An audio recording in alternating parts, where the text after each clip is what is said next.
amigos que se conectan con nosotros hoy, jueves 18 de junio del 2020.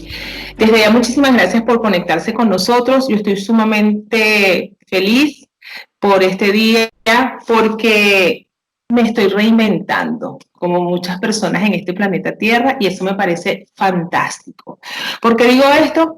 Porque Arriba el Telón es un proyecto concebido para la radio, un programa de radio que se transmitió en Venezuela a través de Activa Online.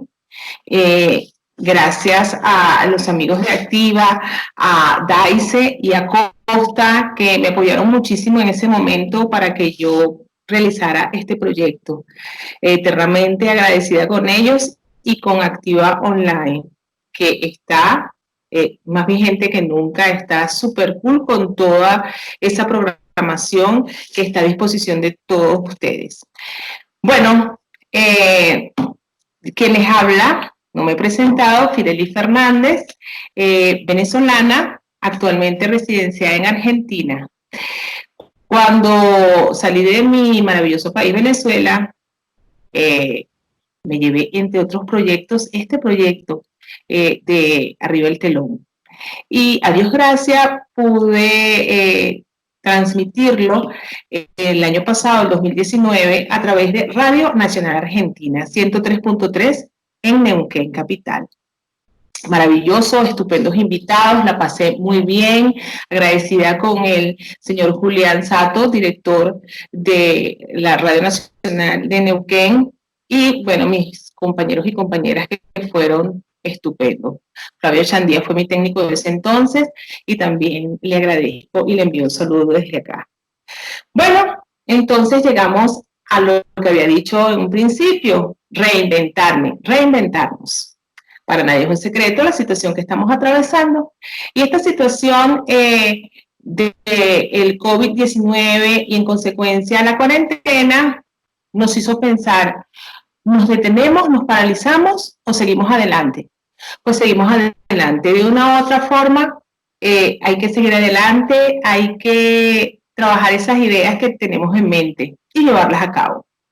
Así que por eso estoy yo aquí, por eso ustedes me ven a través de YouTube, a través de IGTV, porque decidí que Arriba el Telón tenía que continuar porque tenemos invitados maravillosos como el invitado que tenemos el día de hoy.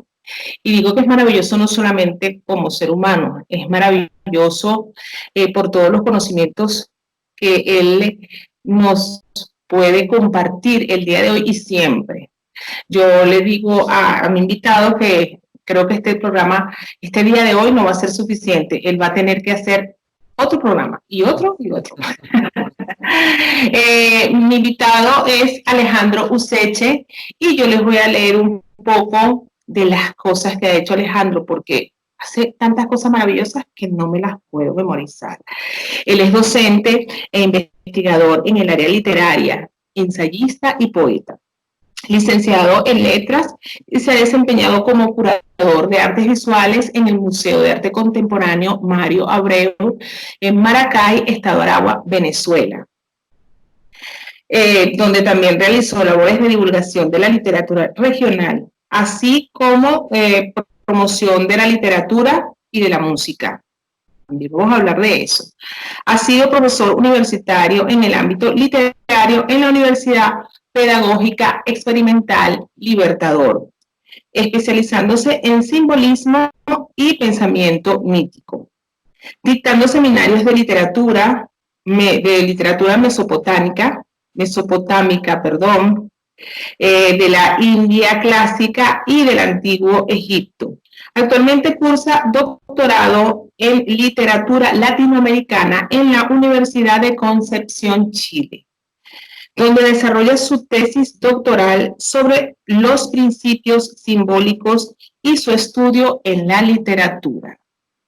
Y les digo, me quedo corta, porque hace muchas otras cosas, ha estudiado muchas otras áreas, pero de eso vamos a hablar. Así que estoy súper complacida de iniciar hoy Arriba el Telón y hacerlo con mi maravilloso, estupendo y muy admirado amigo Alejandro Useche. Alejandro Useche, bienvenido a tu espacio Arriba el Telón. ¡Un aplauso!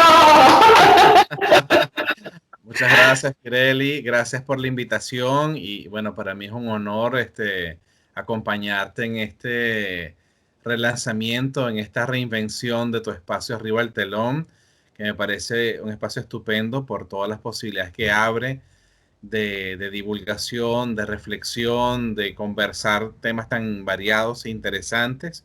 Así que me encanta estar acá contigo y bueno, y conversar y compartir sobre dos temas que me encantan, que me apasionan, como son la simbología y la mitología. Bueno, Alejandro, muchísimas gracias por aclararle al público de qué trata Arriba el Telón, porque yo estoy emocionado con esto de reinventarme, de que bienvenido, de que chévere todo, y no hablé del contenido del programa, pero ya tú lo dijiste muy bien y te lo agradezco muchísimo. Pero chévere, ¿verdad? Alejandro, bueno, sí, ciertamente te apasiona tanto que, de hecho, el tema de tu tesis doctoral es, como lo mencioné, sobre la simbología, ¿no? Sí, principios simbólicos, así es. ¿Cómo va esa tesis? ¿Cómo va ese estudio? Bueno, bien, ahora dedicado de lleno totalmente a la elaboración de la tesis, ya que finalicé todas las asignaturas del doctorado. Y bien, bueno, es un proceso allí como digamos, alquímico de transformar mucha información y la experiencia que uno ha tenido con el texto literario para poder proponer algo que tenga fundamento, que tenga sustento. Así que estoy en esa etapa de estructurar con solidez la propuesta, que es una propuesta teórica de principios simbólicos, y validarlo a través de casos literarios latinoamericanos. Así que bueno, estoy en esa etapa bien intensa de leer y escribir y reescribir. Alejandro, me llama mucho la atención porque tu fondo es una biblioteca que has creado, y tú sabes que normalmente pasa eso, ¿no? Cuando hay una entrevista con alguien que se maneja en el área de la literatura, siempre tiene de fondo unos libros. Y yo te confieso algo, muchas veces me pregunto, ¿realmente habré leído todos esos libros? ¿O esto es una forma de decir, no, yo soy muy culto? Esa es la pregunta que yo me he hecho. Ahora, si ustedes se hacen esa pregunta como yo y se la van a hacer con Useche, yo les voy a decir, y de verdad, meto las manos en el fuego. Él no se ha leído solamente esos libros, se queda corto. Para mí, Alejandro, yo ver un libro es verte a ti. Y si veo muchos libros, es verte a ti. Parece mentira, no sé si eso tiene que ver con la simbología, pero para mí el símbolo eres tú, pues, los libros. Y te felicito por eso, me encanta que eres tan lector, qué fascinante. Bueno, he tenido que reinventarme la biblioteca o reinventarme la vida sin biblioteca por precisamente la experiencia de migración. Que fue una de las cosas que más te costó dejar Sí, tus sí, libros, pues soltar recuerdo. esa biblioteca que tú la conociste y bueno, pero nada, fue necesario y también es interesante, ¿sabes? Eso de lanzarse a una nueva vida sin esa biblioteca. Y bueno, la vida me ha dado la oportunidad de cursar este doctorado y ha sido la excusa perfecta para volver a conseguir libros aquí y allá y releer cosas, o conocer cosas nuevas. Así que bueno, no se compara a la biblioteca que tenía ya, pero aunque es modesta, los nuevos libros son de calidad. Los estoy disfrutando un montón y bueno, por eso me acompañan aquí en mi casa, pues en mi espacio íntimo. Qué bueno, lo celebro, Alejandro. Alejandro, cuéntame, ¿de qué hablamos primero? ¿Mitología, simbología? Creo que ¿Con qué será empezamos? genial comenzar por el símbolo. Bueno, comencemos entonces con el símbolo. Eh, habrá quien sepa de qué se trata, de qué va este tema de la simbología. Y bueno, el que para nada o está ahí como que, bueno, si me dices algo más, no me pongo bravo. Puedes compartirnos como una introducción eh, de lo que es la simbología, quién Sí, inicia el movimiento, quién lo inicia. eh, yo entiendo un poco lo que me has comentado en el sentido de que es una palabra que escuchamos mucho y que tiene mil usos y eso puede generar confusión porque Sí, al final de todo eso, uno se pregunta, bueno, pero entonces exactamente qué es el símbolo, o más o menos cómo yo puedo delimitar qué es símbolo, porque lo escuchamos aplicado a muchas áreas, a muchos contextos y de unas maneras súper diferentes y a veces francamente contradictorias. Entonces, más que dar unas definiciones así de diccionario, estilo enciclopedia, yo quisiera compartir más bien como una comparación de términos, términos que a veces se tienden a confundir y que como que diferenciándolos logramos entender qué es el símbolo. Quisiera comenzar por la idea, el concepto de la alegoría. ok. ¿Ok?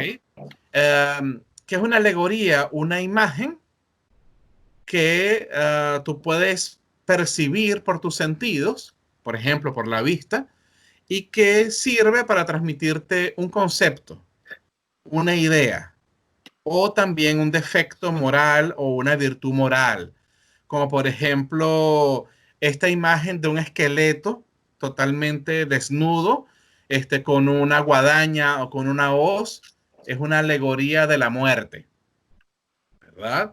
Muy bien. Porque esa imagen que nosotros podemos realmente como visualizarla en nuestro interior, está allí puesta al servicio de un concepto, el concepto de la muerte. O, por ejemplo, la paloma como alegoría de la De paz. La Paz. O, por ejemplo, el león como una alegoría del coraje, de la valentía. ¿Ok? Entonces eso, tienes esa imagen, pero con la alegoría tú no te puedes poner muy creativo, ¿sabes? Básicamente tiene como unos significados muy definidos, muy restringidos, muy Específico. estables, muy específicos. Y en la alegoría, digamos, la imagen es como una excusa para transmitirte esa idea o ese concepto, o esa virtud o un defecto. Por ejemplo, la zorra. Como un animal astuto o el burro como un animal bruto o básico o elemental. Son alegorías y son muy típicos de las fábulas de Esopo, etcétera. Eh, Ujú. pero imaginémonos un movimiento que va de esa alegoría donde todo está así como muy planificado. Cuando tú utilizas la alegoría del león, no te puedes poner a inventar y añadir significados, sino que sabes que ese león es valentía y coraje. Pero imagínense un movimiento donde poco a poco te vas liberando y te puedes poner más creativo. Llegaríamos entonces a la metáfora. Que la metáfora, dicho de un modo muy simple, es digamos, como mostrarte un mundo usando otro. Usas una imagen para explicar otra cosa.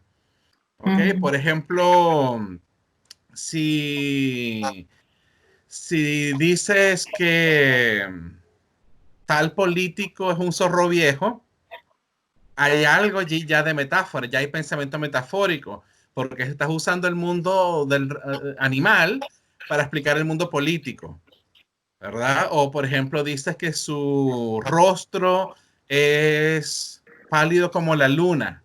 Entonces estás usando el mundo de los astros para explicar, no sé, la belleza de una mujer. Entonces ahí ya hay metáfora y la metáfora como está uniendo dos mundos, o sea, la metáfora une dos cosas que en la vida cotidiana no tienen nada que ver entre sí. Pero bueno, la metáfora te permite como acercarlos y crear algo nuevo, crear un ser nuevo. Por ejemplo, como los centauros en la mitología griega. los caballos existen por un lado, los hombres por otro lado, y en la vida cotidiana cada uno son cosas diferentes. Pero gracias a la metáfora tú puedes unir una parte del ser humano y una parte y creas un ser nuevo llamado central. Entonces, esa es la metáfora, y con la metáfora tú puedes como generar más interpretaciones. Hay un espacio más grande para empezar a interpretar una realidad más profunda.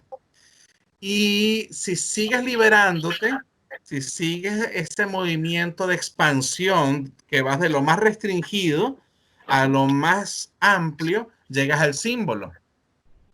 Todos los símbolos tienen algo de metáfora, o sea, el pensamiento metafórico está detrás de todos los símbolos, de algún modo, porque el símbolo te permite apuntar, sugerir, intuir, vislumbrar otra cosa usando alguna imagen. O sea que la imagen ya no está al servicio de un concepto, sino que está al servicio de algo que no puedes definir totalmente, no lo puedes definir con unas palabras, con pocas palabras o de un modo tajante. De algún modo el símbolo es como lo contrario a la alegoría, porque digamos, en la alegoría tú tienes el león y de la imagen vas al concepto, valentía, coraje, ¿verdad? En cambio, en el símbolo tú tienes la imagen y de las características de la imagen empiezan a surgir una serie de posibles sentidos. ¿Ok? Es decir, que ¿cuál es el simbolismo del Araguaney? O el simbolismo del sol o de la luna o el simbolismo del mar. Ya no es que no es que tienes un concepto claro y definido, sino que de las características de ese árbol o de ese astro o de esas aguas, tú vas sacando poco a poco los posibles significados que tienen. No sé si me explico, es como la alegoría es contraria a la creatividad y a la invención. En la alegoría todo ya está hecho, todo ya está creado. Tú Es no te más rígido. puedes, sí, no te puedes añadir a lo loco, ¿entiendes? Porque tienes como sus propias reglas. Es un mundo donde hay como unas leyes ya muy estrictas, como eso. Tú ves un esqueleto con una hoz y sabes que es la muerte. O, por Sí. ejemplo, como sucedía mucho en la literatura medieval, una anciana representa a la vejez, a la decrepitud, un niño representa la inocencia. Entonces es un mundo donde ya todo tiene significado y tú no puedes añadir nada nuevo, no puedes crear. En cambio, el símbolo toma cualquier cosa que haya y de las características físicas de ese símbolo sacas una cantidad indefinida de sentidos. Por ejemplo, el mar como símbolo del infinito. Entonces, ¿por qué? Porque las mismas características del mar te transmiten esa experiencia. Cuando estás en el mar, pareciera que no tuviera fin en el horizonte. Si desciendes en las aguas, el lecho marino puede llegar a ser increíblemente profundo, incluso a tantos kilómetros que no puedes descender sino con un equipo súper especializado, ¿no? Como en las, ¿cómo se llama esto? La fosa de las Islas Marianas, que son como 11.000 kilómetros de profundidad. O sea, eso es una experiencia prácticamente del infinito, ¿no? O, por ejemplo, las olas del mar van y vienen, van y vienen. Entonces el mar puede también simbolizar nuestras contradicciones, ¿verdad? Cómo nos estamos Y moviendo, ¿no? ya que tú dices que el simbolismo nos permite, es menos rígido y nos permite más creatividad, ¿cómo podríamos, al hablar de teatro, el simbolismo y el teatro es más fácil, nos permite? Sí, bueno, el teatro tiene una cosa fascinante que es una síntesis de todos los lenguajes prácticamente. Es decir, cuando vas al teatro hay un lenguaje corporal y hay lenguaje, el lenguaje de la palabra, es decir, lo lingüístico, está el lenguaje de la luz y de las artes plásticas y de la música. O sea, todo reunido en una sola dramatización, la puesta en escena. Y el teatro tiene la oportunidad de usar todos esos lenguajes cuando otras artes solo se concentran en uno de esos lenguajes. Y por supuesto que, como sucede con cualquier arte, el teatro, por ser teatro, no es que es simbólico. Es decir, pero lo puedes usar simbólicamente. Usar el simbolismo en el teatro. Claro. Se usa. Totalmente, porque depende de cómo se sepa aprovechar ese texto dramático, que ya de por sí podría ser muy rico simbólicamente, gracias al trabajo de dirección y a toda la puesta en escena, pueden llevar esa pieza a una expresividad llena de sugerencias, de cosas que quizás no estaban dichas directamente en el texto, sino que gracias a la creatividad de ese equipo de trabajo que ha creado esa puesta en escena, con los colores, con la música que tú eliges, con ese vestuario, con la utilería, con ese lenguaje corporal, empiezas a sugerir cosas que son muy difíciles de expresar en palabras, que es algo muy propio del simbolismo, que no puedes como definir, pero sí puedes como mostrarlo. Por eso dicen que el simbolismo no representa. La función del simbolismo no es representar, sino hacer ver. Permitirte vislumbrar algo que si tú me dices, bueno, ahora explícamelo con palabras, sientes que las palabras se te quedan cortas. Y ese es el gran reto de los poetas, que nada más trabajan con palabras y tienen que hacer un trabajo titánico para hacer que las palabras que usamos prácticamente de modo muy cotidiano, al combinarlas de cierta manera, dicen algo que el lenguaje común no logra expresar.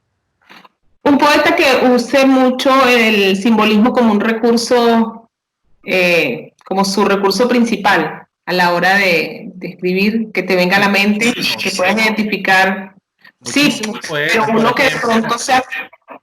Desde la época de la Grecia antigua, en poetistas como Safo, que tiene esa capacidad de sugerir a partir de pinceladas con elementos de la naturaleza, una manzana, un árbol, el viento, un olor, un roce, van generando toda una escena con una gran carga simbólica que va mucho más allá de lo que las palabras en un sentido muy estricto y limitado parecen decir. O, por ejemplo, Novalis, en el movimiento romántico europeo del siglo XIX, poemarios como Himnos a la Noche. Es impresionante porque te enfrentas a cosas que parecieran muy simples y el poeta te permite convertir eso o descubrir en esas cosas simples cosas muy profundas y trascendentes. Entonces, él convierte la noche en el nacimiento, en la tumba, en la madre, en la amada, en el inicio, en el fin. O sea, significa muchas cosas a la vez. Es erótica, es ascética, está llena de placer, es ascética en el sentido de todo lo contrario, ¿no? De limitar el placer corporal. O sea, como que la noche es una y es múltiple. Es y múltiple. Hay poetas que generan un lenguaje que trasciende al signo común, al signo convencional. Bien, del teatro a la poesía y de la poesía a la pintura.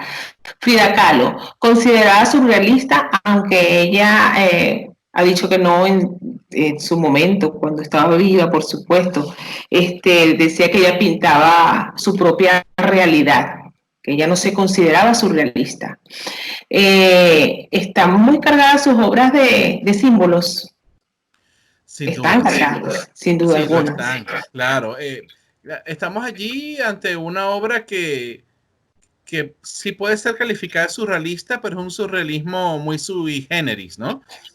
Como es comparar, por ejemplo, el surrealismo de Miró con el simbolismo de Dalí, eh, y el simbolismo de Kahlo. Claro, Son tres universos diferentes. totalmente distintos, pero sí tienen ese factor común de trabajar esa metáfora insólita, esas combinaciones.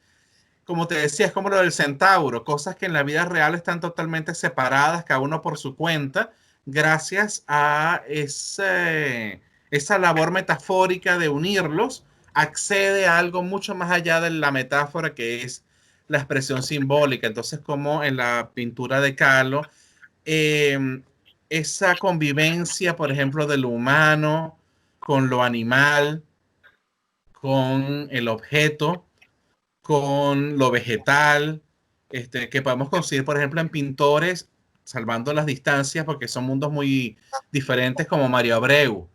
Igual Mario Abreu fue un pintor que supo combinar justamente esas cosas.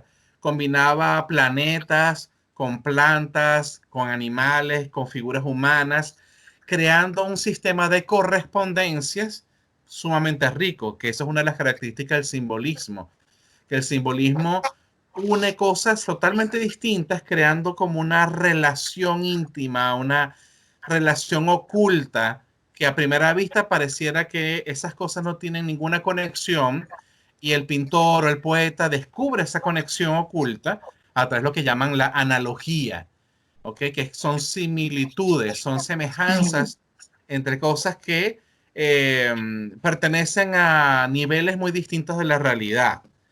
Yo creo, quisiera compartir algo que yo creo que puede ayudar mucho a quienes nos están viendo y escuchando a entender por qué el ser humano es un animal simbólico, como dice Ernst Cassirer.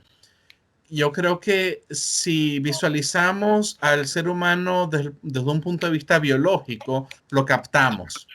Ok. Fíjate que sí, cuando comparamos cómo nacen los demás mamíferos, vemos que ellos cuando nacen ya están listos para la vida, prácticamente. Es decir, la hembra da luz y el cachorro Se ya integra de se inmediato. integra directamente al medio, ya está equipado, a Sí. los pocos minutos con frecuencia ya está caminando, crece muy rápido y aprende muy rápido, viene ya dotado con toda la sabiduría cristalizada en los genes, con esas plantillas genéticas que lo hacen apto para ya integrarse al medio en un tiempo récord. En cambio, el ser humano tarda 9 meses en el vientre, y cuando la mujer da luz, imagínate todo el tiempo en que el niño depende de la madre y del padre, que no se puede valer por sí mismo. O sea, es un contraste brutal. Entonces, eso es lo que se puede entender como inacabamiento biológico. El ser humano es un animal definido por el inacabamiento morfológico y biológico. Y eso ya marca como una naturaleza, una manera de ser del ser humano, que por ser precisamente por estar inacabado, ¿m? este, está abierto al mundo. Porque cuando ya tú entiendes que biológicamente está inacabado, entiendes que eso conduce a un inacabamiento psicológico y a un inacabamiento existencial. Y entonces el hombre nace, pero necesita completarse, La sed de vivir, la sed de experimentar, de incorporar aprender cosas, por sí mismo incluso, aunque le digan o le den un consejo, no, yo necesito aprender, experimentar. Claro, experimentar y apropiarse del mundo de una manera que el animal no humano no conoce. Entonces, eso es un poco lo que Schneider habla de que el ser humano es un ser polirrítmico. Me explico. Que el ser humano es el único que puede imitar y asumir el personaje, como en el teatro, de cualquier cosa que exista. O sea, es como cuando estamos en primaria y nos mandan a hacer una obra de teatro y uno hace el personaje del sol, de la luna, de un árbol, de un animal. Bueno, así es el ser humano. El ser humano puede hacer las veces de árbol, de pájaro, no Sí, sé, de tigre, de león, de estrella, de planeta, de río. Un hombre puede hacer las veces de niño, de mujer. Puedes hacer miles de cosas, como en el teatro, es como que el mundo es un gran teatro y puedes asumir cualquier personaje. Y eso es para que tú te puedas completar como ser humano, porque naciste incompleto. Entonces, eso explica por qué el ser humano es simbólico, porque necesita abrirse a múltiples mundos y la única manera que ha descubierto el ser humano para lograrlo es a través del símbolo, porque el signo común, cuando no usas las palabras, por ejemplo, simbólicamente, sino en el sentido cotidiano, normal, esas palabras simplemente te designan las cosas que te rodean. En cambio, el símbolo te permite integrar todo lo que tú no eres y todo lo que tú no conoces. Te permite acceder a lo desconocido, asumiendo las voces de todas las cosas que existen, siendo astros, siendo plantas, siendo ríos, siendo mar, te permite absorber todo eso. Alejandro, ¿No? sí, te explicas totalmente, además que das ejemplos. Y la simbología hoy día, ¿cómo se aplica hoy día? ¿Qué ejemplos nos puedes dar al respecto? Fíjate que yo creo que sí, la mejor manera es recurriendo a ejemplos. El simbolismo está en todas partes, porque precisamente como el ser humano es un animal simbólico, todas las manifestaciones y expresiones de la cultura son simbólicas. Lo que pasa, como decíamos al inicio de nuestra conversación, la palabra símbolo es usada para tantas cosas que realmente no son símbolos. Se le llama símbolos a una insignia escolar, a una bandera, a un logotipo o imagotipo de una marca, de una empresa. Se le llama símbolo a cualquier palabra, pero no, realmente por ejemplo, una bandera, una insignia son emblemas. Por eso consideré importante al principio que de una u otra forma nos orientaras, porque yo me meto en el saco. Yo tengo un concepto de lo que es el símbolo, la simbología, pero después si lees un poco más y profundizas, dices, no, se le puede dar varias interpretaciones y es como momento de aclarar, Puede ser ¿no? confuso. Lo que Puede pasa es ser que confuso, sí. la manera que nosotros estamos hablando sobre el símbolo ahora es realmente la tradición simbólica, es decir, es la manera en que se ha entendido el símbolo por siglos. Lo que pasa es que en la Edad Moderna empezó una serie de autores, digamos, la manera en que se entendió el mundo cambió y por influencia de la nueva concepción que se tenían de las ciencias y de movimientos como el positivismo, entonces eso fue conduciendo a una tendencia cada vez más marcada de llamar símbolo a un signo convencional, que es un poco la teoría de Peirce, es la teoría de Richards, o sea, es decir, es un poco concebir que, por ejemplo, cualquier palabra en un libro es un símbolo, porque es una convención, pero eso va contra todo lo que se había concebido que era simbólico durante siglos. Otros movimientos modernos, como la hermenéutica simbólica, han recuperado ese sentido del símbolo, ¿no? Y como decías tú, yo creo que a través de ejemplos uno lo puede entender mejor, porque uno no se imagina cuán rodeado está de la expresión simbólica, de experiencias simbólicas en el cine, en la música, en la literatura, en el teatro, en la política, en la religión, en la vida cotidiana, en las experiencias más importantes, por ejemplo, ante la muerte, ante el amor. Estamos hablando allí de ámbitos simbólicos. Voy a compartir una serie de Por ejemplos ejemplo, que yo creo que pueden ayudar. en cine, por ejemplo, Hay una película que me encanta que se llama El amor y la muerte, o La última noche de Boris Grushenko de Woody Allen. Dígame. Quienes no la han visto, los invito a disfrutarla. Es una comedia estupenda, con un humor muy inteligente.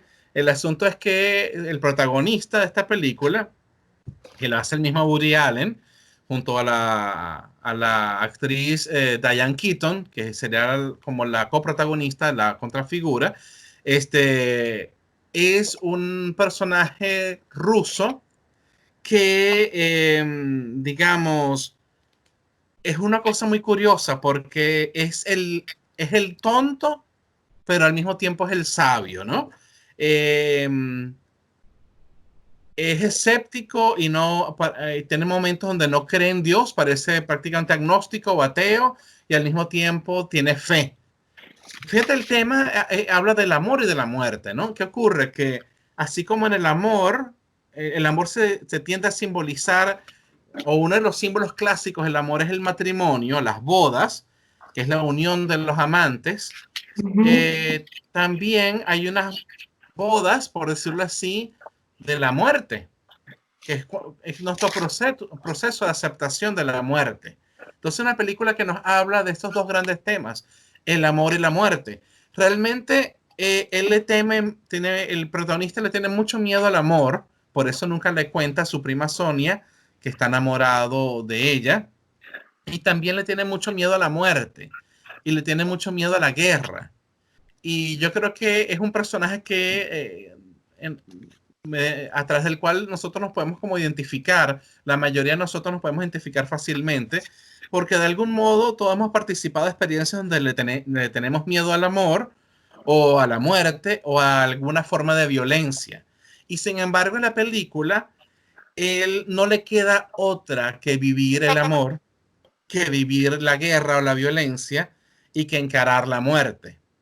Entonces, es una película donde se unen los contrarios, porque digamos que el amor es una puerta a lo desconocido, y la muerte también es una puerta a lo desconocido. El amor y la muerte son como las caras de una misma moneda. Es un poco como el planteamiento de Freud, Eros y Thanatos. Hay algo de muerte en el amor, hay algo de amor en la muerte.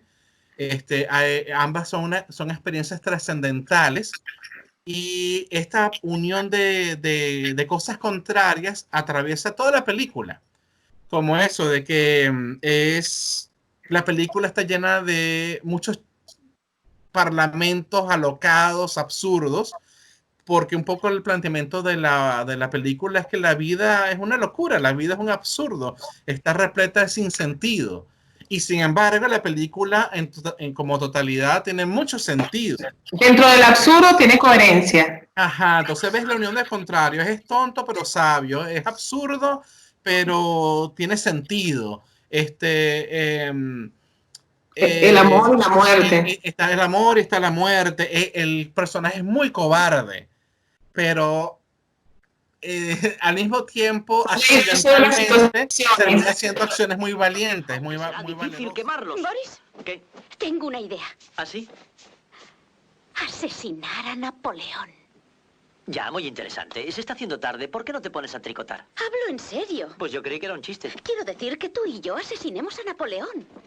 Sonia, ¿has estado bebiendo del vino que le damos al tonto del pueblo? Es la respuesta a nuestros problemas. No es la respuesta correcta, es la respuesta equivocada.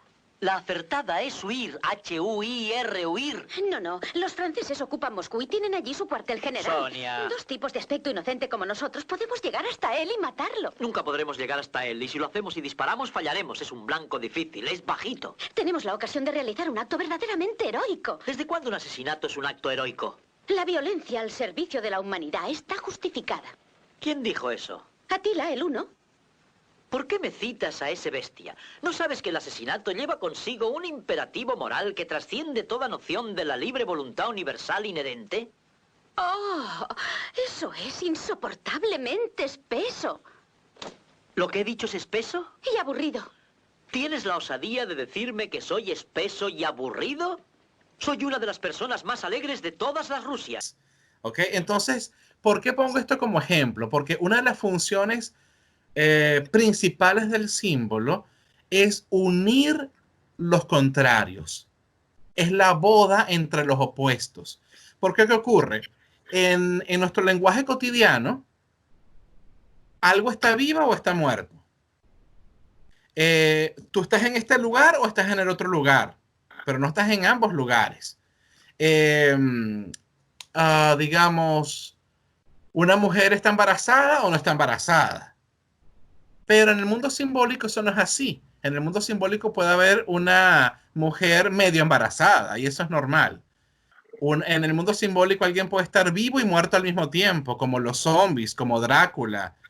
¿Entiendes? Entonces, en el mundo cotidiano, cuando nosotros nos enfrentamos a experiencias demasiado poderosas como el amor, como la muerte, como la violencia, nuestras ideas, nuestro pensamiento cotidiano, racional, llega hasta cierto punto y después de allá no puede procesar, no puede lograr darle sentido a las experiencias. O sea, tú no puedes, por ejemplo, definir qué es el amor con palabras, no lo puedes analizar, tampoco la muerte.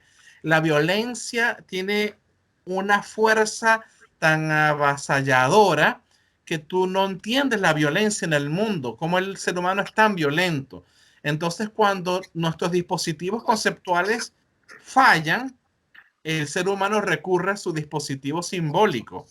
Y ahí entonces el dispositivo simbólico que todos llevamos por dentro nos dice, mira, yo sé que eso pareciera que no tiene ni pies ni cabeza, pero gracias a esta imagen que es simbólica, te estamos ayudando a entender que el amor y la muerte, que la vida y la muerte, que el tonto y el sabio, que el valiente y el cobarde son una misma cosa.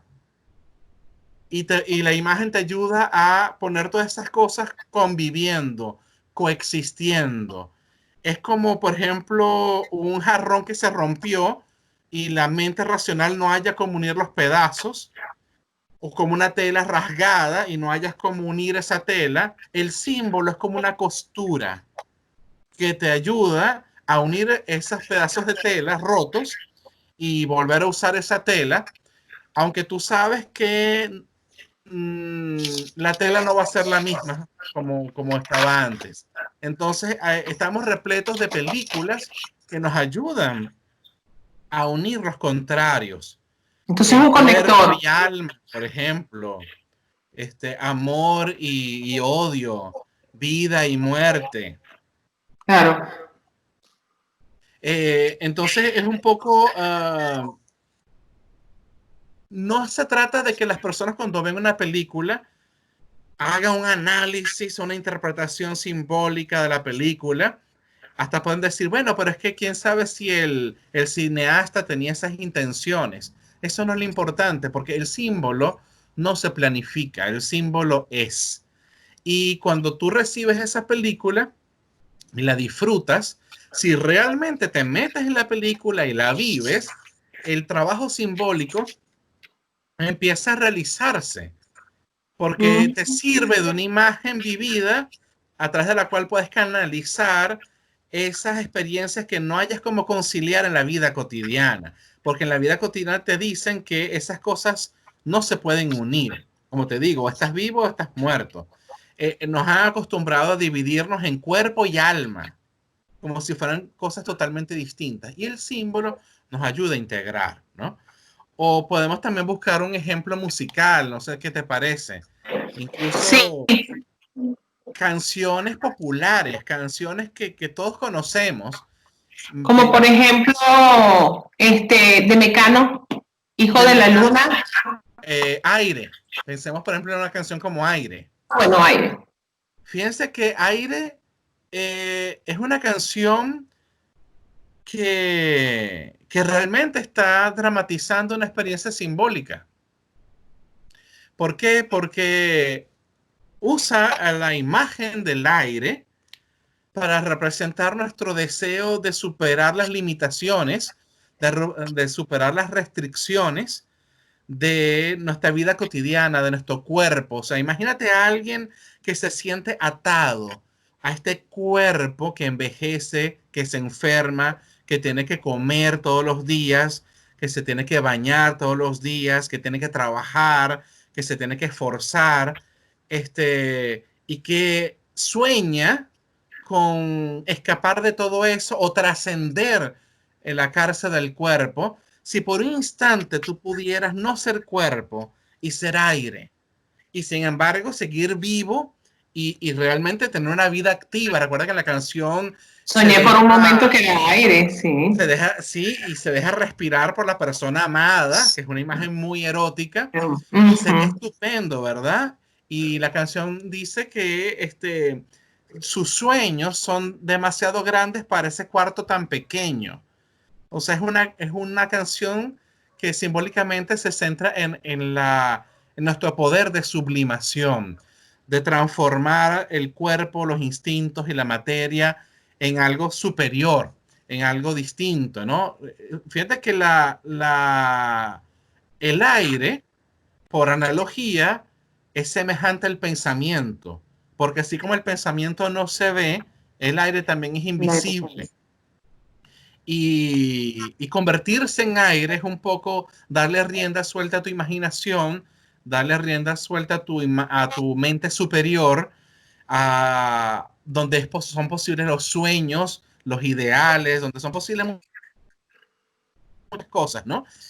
Y claro, pero ¿qué ocurre al final de la canción? El personaje se da un platanazo contra la realidad, pues cae muerto, porque no puede ser únicamente aire, eres cuerpo y aire, eres espíritu y eres cuerpo, y tienes que aprender a convivir con esas dos realidades y unirlas, ¿no? Pero es una canción que nos permite conectarnos con ese sentimiento que tenemos de, oye, ¿hasta cuándo va a pagar facturas, deudas, estar limitado por este cuerpo, tener que trabajar? Si yo pudiera como escapar, ¿no? Y convertirme en aire. Fíjate que es un aire que dice que tiene mucha polución, es decir, un aire contaminado, no es un aire transparente, es un aire más bien cargado de deseos, cargado de algo, ¿no? Un aire con densidad. Y lo que quiere es volar. ¿Y qué es el vuelo sino una forma de espiritualización? Liberación y de liberación, claro. Liberación. Por eso los pájaros en simbología tienden a representar procesos de espiritualización por su facultad de volar, ¿no? Y no quiere tener forma, no quiere tener color, porque en la vida cotidiana, cuando tú no eres aire, sino que eres cuerpo, eres preso de un color de piel, que si eres amarillo, que si eres negro, que si eres blanco, que si eres hombre, que si eres mujer, que si eres niño, que si eres adulto. Por eso no quiere tener ninguna forma, no quiere tener color, no quiere tener nada que lo caracterice. O, ¿sabe una canción que es muy bonita y la gente no se detiene a vivir la imagen plenamente y a veces no, como que pasa por alto su carácter simbólico? A ver si sé cuál es. Caballo Viejo. Ah, del maestro Simón Díaz. Caballo Viejo de Simón Díaz. Tú podrás decir, oye, ¿cómo no vas a elegir un caballo si, o sea, cómo vas a pensar que un llanero puede estar sin caballo? La gente del llano y el caballo van juntos, ¿verdad? Pero también el hombre del llano pudo haber elegido cualquier otra imagen, otro animal, o una imagen vegetal del paisaje, pero eligió el caballo. Y a mí siempre, o sea, me parece súper significativo eso porque es un ¿Por qué consideras tú que eligió el caballo? Porque los caballos, aparte de la simbología un poco más accesible, más rápida de ver, de animal ligado a la libertad y a la pasión, como este hombre maduro que quiere aún hasta el último aliento vivir en libertad y darle rienda suelta a sus pasiones, es también un símbolo que se puede denominar psicopompo. Los símbolos psicopompos son aquellos símbolos que nos permiten, que nos conducen al más allá. Son los que conducen el alma al mundo de los muertos, a la tierra de los muertos. El inframundo, ¿no? Al inframundo. Y el caballo siempre ha tenido esa carga simbólica. desde, por ejemplo, el sacrificio al caballo cuando se celebraban funerales en la cultura védica, en la cultura de la India antigua, o también como aparece en la Ilíada de Homero, en la Grecia clásica, cuando muere Patroclo y se celebran sus funerales, precisamente porque se sacrificaba un caballo en esos funerales, porque el caballo era la imagen del que iba a conducir al alma al Hades, al más allá. Y así hay una cantidad enorme de ejemplos. Y este es un hombre que sabe que le queda poco tiempo, sabe que está viejo, que está cansado, pero aún así que sabe que la muerte se avecina, que ese caballo, que es el mismo, está rumbo a la muerte en su última etapa, aún así quiere vivir con intensidad, con libertad, quiere probar todavía y degustar lo fresco, lo joven, el amor de una muchacha jovencita, y por eso está tan repleto de imágenes vegetales, ¿no? Que, por ejemplo, el guamachito o el caruto, que son árboles. No sé si te has dado cuenta, porque te he dicho que el símbolo, los significados de una imagen simbólica dependen de los rasgos físicos. Entonces, de la imagen. Entonces, el caballo, ¿por qué representa pasión? ¿Por qué representa libertad? Porque el caballo tiene un cuello muy largo, ¿ok? Y la cabeza siempre mirando, digamos, siempre como volcada hacia adelante, ¿ok? Entonces, en ese sentido, es que es el que nos conduce al más allá, como lo sugiere el mismo cuello. Y lo otro que domina son sus patas y sus muslos, sus grupas. Entonces, el ser humano lee eso como lee su propio cuerpo. Nuestra parte de abajo, donde están los muslos, la ingle, la parte sexual, toda esa parte de la cintura para abajo son nuestros instintos, mientras que la cintura para arriba es nuestras emociones, corazón, nuestra mente. Entonces, igual así el hombre lee la imagen del caballo, ¿verdad?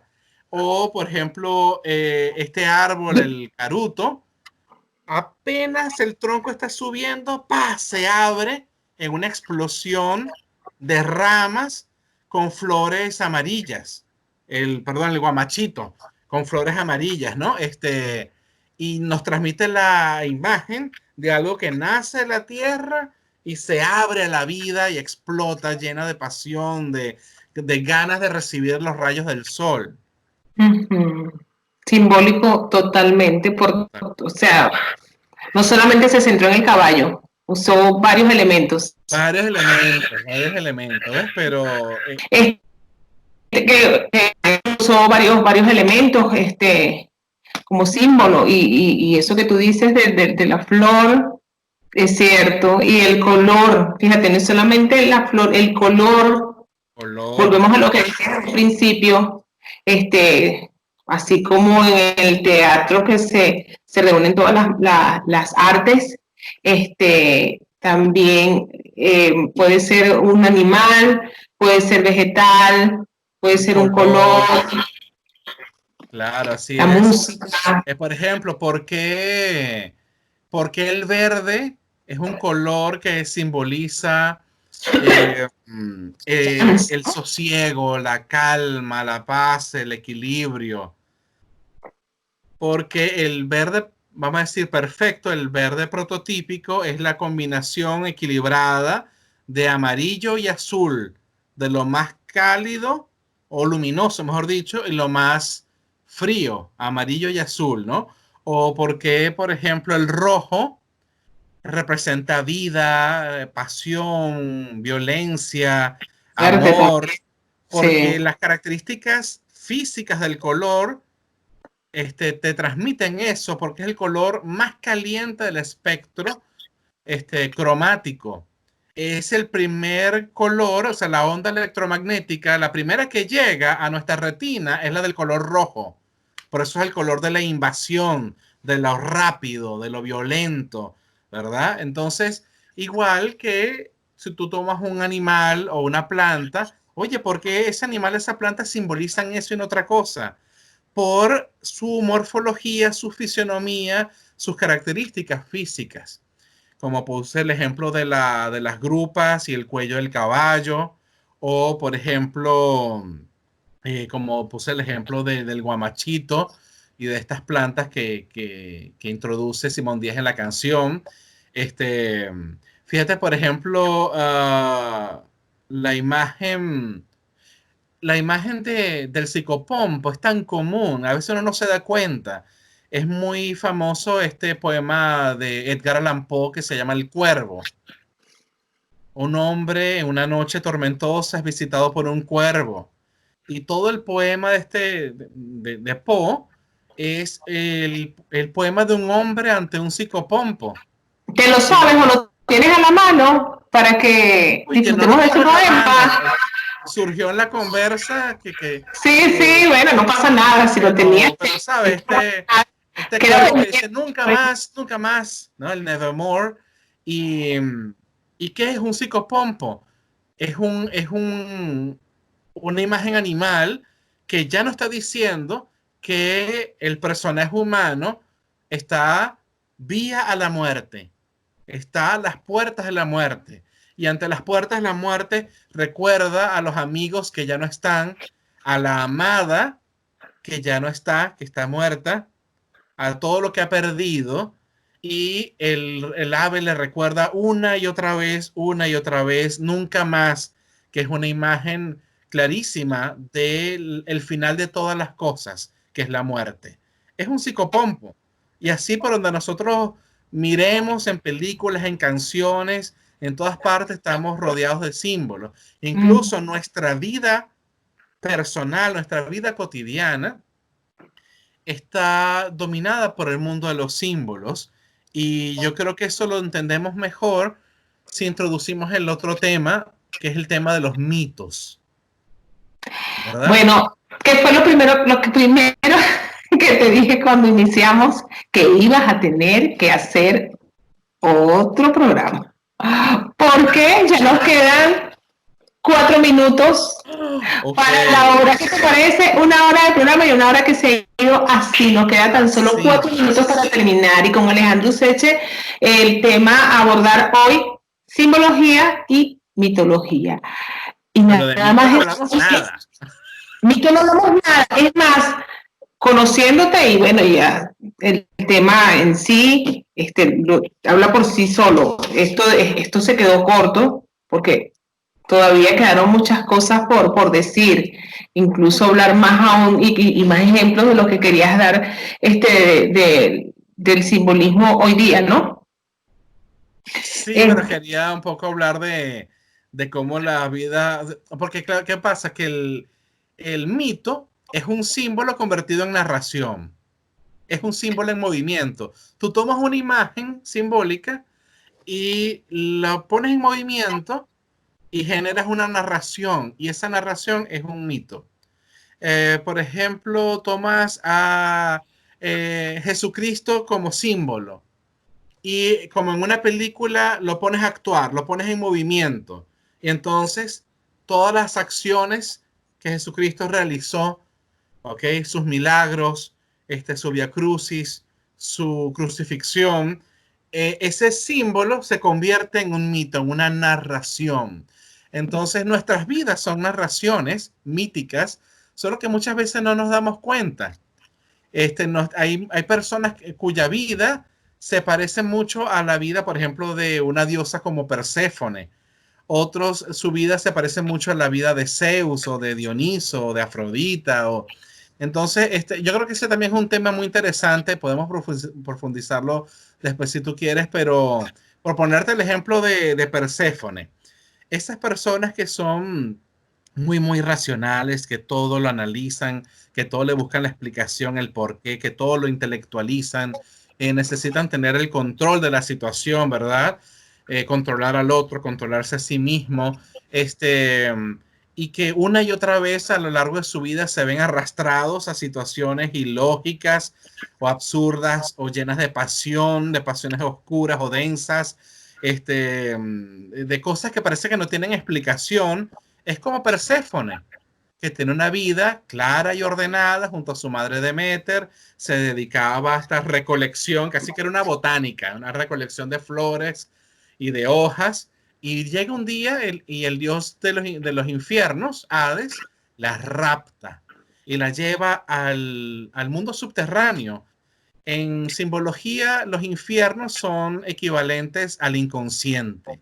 Y entonces esta doncella, que tenía todo su mundo bien ordenadito y claro y perfecto, ahora se ve en el mundo de la oscuridad, enfrentándose a cosas que no parecen tener pies y cabeza, que no tienen lógica. Y ese es el reto de ese tipo de personas, que deben aprender a integrar esos dos mundos. Y cuando ya te vuelves un experto en eso, te vuelves ducho, eres como Perséfone, que se convierte en la diosa del infierno.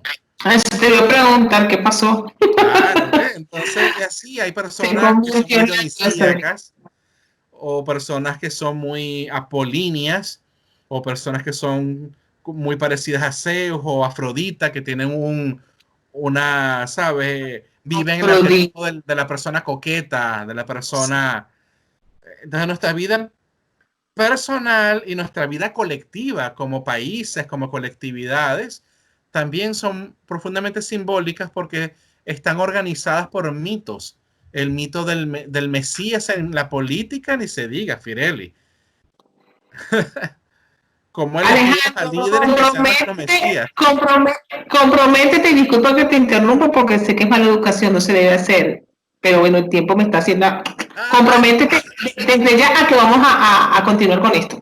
Claro, con mucho gusto, con mucho gusto. Yo creo que hemos dejado, probablemente, esperemos, a la gente con ganas de picados, pues, de un tema que, como ves, es amplísimo y es fascinante. Y esa es la idea, porque estimular a la gente a buscar información, a seguir nutriéndose. Bueno, entonces, tú que estás conectado con nosotros, que estás conectada, te tengo noticias. Alejandro Useche va a continuar. Vamos a concluir en una próxima edición, vamos a concluir el simbolismo y vamos entonces a dedicarle la hora a el tema de la mitología. ¿Sí? La segunda parte. Una segunda parte sobre los mitos. Bueno, Alejandro, ha sido un gustazo enorme una vez más tener estas conversas ricas contigo y además arriba el telón. Estoy muy agradecida. Gracias. Me encanta escucharte y a mucha gente le encanta escucharte, aprender de ti. Así que tenemos ese compromiso, lo vamos a hacer. Y esperen la segunda parte de este estupendo encuentro con Alejandro Useche. Alejandro, palabras. Gracias por todo, gracias a ustedes por estar acá. Bien, ¿tienes alguna actividad que quieras comentar, que quieras reseñar? ¿Algún taller al que quieras invitar? Tienes las puertas abiertas, bueno, las puertas abiertas. Tienes la libertad de invitar a quienes están conectados con nosotros, correo. Bueno, ahorita una actividad inmediata, no sabré decirte, por allí hay varias cosas que se están cocinando. No solo esta segunda parte, hay otras experiencias por allí, probablemente un live. Y bueno, quienes quieran contactarse conmigo, me pueden buscar a través de mi cuenta Instagram, que es @alejandrouseche.tulpa. Y también me pueden contactar a mi correo electrónico usechealejandro2012@gmail.com. También para los amantes de la astrología y que le interese lo simbólico a través de la disciplina astrológica, les invito a visitar mi canal YouTube, La Barca del Sol, y a disfrutar los videos que he ido subiendo por allí. Y bueno, ya les estaré comentando en la segunda parte de esta conversación en Arriba el Telón sobre nuevos proyectos que están por allí abriéndose, que se están preparando. Muy bien, de todas formas voy a dejar tu dirección de tu cuenta en Instagram, en Facebook, todas las vías para que quien quiera comunicarse contigo, contactarse contigo, lo haga. Alejandro los puede asesorar en el tema en estos temas que abordamos hoy, y también en cuanto al tema de la astrología, con los ojos cerrados, estupendo. Bueno, y quien quiera hablar de curaduría también, ¿no? Tantas cosas, tantas áreas que domina Alejandro, así que voy a dejar todos los datitos abajo. Y bueno, quienes estén conectados por YouTube, recuerden, suscríbanse, la campanita, el compartir y todo lo que suele hacerse por este día. Alejandro, muchísimas gracias, y gracias a ustedes por conectarse con nosotros. Será hasta el próximo jueves, cuando estaremos con Naim Aslan. Ella es bailarina, licenciada en danza, y su especialidad es la danza árabe. Ella nos va a estar hablando sobre esa cultura, sobre esa manifestación artística, y nos va a compartir, nos va a danzar un poco. Bueno, va a ser un programa también bien ameno. Así que nos vemos el próximo jueves. Alejandro, te quiero mucho, muchísimas gracias. Y nos vemos en la segunda parte de Alejandro Seche. Chau, chao. Chao.